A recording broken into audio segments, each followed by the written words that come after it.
है। अरे DJ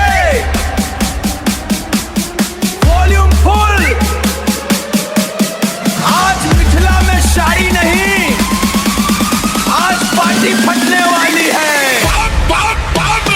DJ बजाओ जोर से, स्पीकर फटाए आज, दूल्हा नचे ऐसा हिल जाए पूरा समाज। दुल्हन हंसाए देखे वीडियो बनाबे सखी, मिथिला के बियाह में मच गेल पूरी धूम मची।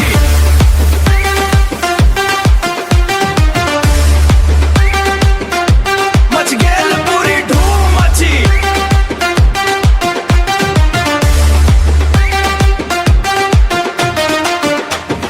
घोड़ी पर दूल्हा आयल स्वैग में, चश्मा लगा के फुल स्टाइल टैग में। काका बोलाए बाबू धीरे चल, दूल्हा का है डीजे पे करब धमौल। मामा नाचाए नगिन बन के, फूफा गिर गेल स्लिप होके। साला लोग डीजे घेर के बोले आज तक जीजा के करब रोस्ट खुल के। डीजे बजाओ जोर से, बस बढ़ा दे भाई, दूल्हा के ठुमका देख पुलिस भी हंसी आई। दुल्हन भी अब नाचे, शर्म सब भूल काटी, सब क्रेजी हो गई, सब क्रेजी हो गई।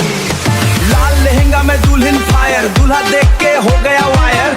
सखी सब रील बनाबे नॉन स्टॉप ट्रेंडिंग हो जाए।